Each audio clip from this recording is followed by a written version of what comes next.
Contraction করতে পারবে না। কন্ট্রাকশন করতে না পারলে যে কন্ডিশন হয় ওটাকে বলে একাইলেশিয়া কার্ডিয়া। কি বলে? একাইলেশিয়া কার্ডিয়া। খাবার দাবার যা দিবা এটা পুরো ইসোফেগাসের মধ্যে তো অ্যাবসেন্ট থাকে না, একটা নির্দিষ্ট জায়গার মধ্যে মাইন্টারি প্লেক্সাস অ্যাবসেন্ট থাকে। তখন ওই জায়গাটা কি হয়? পেরিস্টলসিস হয় না, খাবার দাবার জমা থাকে। তখন যে আমরা বাজারে মূলা কিনি, এই মূলার মতো একটা শ্যাডো আসে যদি আমরা বেরিয়াম মিল এক্সরে করি। বেরিয়াম মিল মানে কি?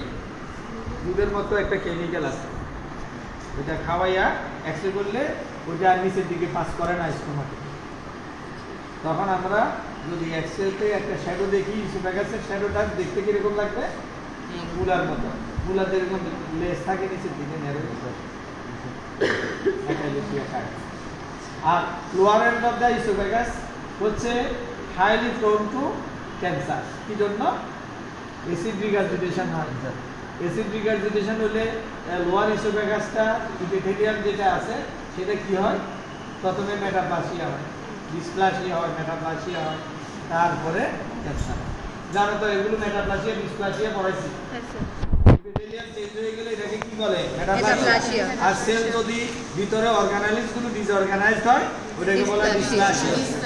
ডিসপ্লাসিয়া মনে থাকবে তো ইনশাআল্লাহ স্যার। তাইলে lower oesophagus, lower 1/3 of the oesophagus prone to cancer.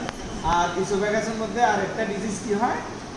অ্যাক্লেশিয়া বা কার্ডিওস্পাজম। এটা কি জিনিস? ওটা মাইন্টারি প্লেক্সাস যদি মাইগ্রেশন ডিফেক্ট হয়। এটা তো নিউরাল কেস সেল থেকে মাইগ্রেশন করে আসে। মাইন্টারি প্লেক্সাস, তারপরে মিসনাস প্লেক্সাস, সাবমিউকোসাল প্লেক্সাসের অপর নাম মিসনাস প্লেক্সাস। এই দুটা প্লেক্সাস যদি নিউরাল কেস সেল মাইগ্রেট করে এসে এখানে জমা হতে না পারে, ওই সেগমেন্টের মধ্যে নার্ভ টিস্যু থাকবে না, তাহলে ওই সেগমেন্টে কন্ট্রাকশন হবে না। কন্ট্রাকশন না হলে খাবার আর পাস করবে না, নিচের দিকে জমা হয়ে থাকে। ওটাকে একাইলেশিয়া কার্ডিয়া বলে। স্যার অ্যাট্রেশিয়া মানে হচ্ছে ডেভেলপ করে নাই। যেমন কান তোমার সাইজ মতো আছে, কান যদি ছোট হয় অ্যাট্রেশিয়া। নাক সাইজ মতো আছে, নাক ছোট হয় atresia. Atresia duodenal atresia common. Duodenal atresia common, যা খাবে সব বমি করে ফেলে দিবে, ডিওডেনাম থেকে আর জেজুনামে যাবে না। ডিওডেনাল অ্যাট্রেশিয়া হবে। তখন বাচ্চা অপারেশন করে, আগে ডায়াগনোসিস করে অপারেশন করে এটা ঠিক করতে হবে। ঠিক আছে? তাইলে আমরা এই স্লাইডটা দেখব। ইসোফেগাসের হলমার্ক কি?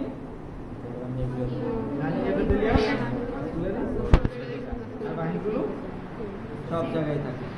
আর ইসোফেগাসের আপার 1/3 স্কেলিটাল মাসেল, এটা upper 1/3, middle 1/3 mixed muscle, mixed both skeletal and smooth muscle. আর লোয়ার 1/3 স্মুথ মাসেল। আর abdominal part of the esophagus lined by simple column. Rest of the esophagus lined by squamous epithelium non-keratin. হাতে কলমে পড়ালেখা। তাইলে একটা স্টুডেন্টের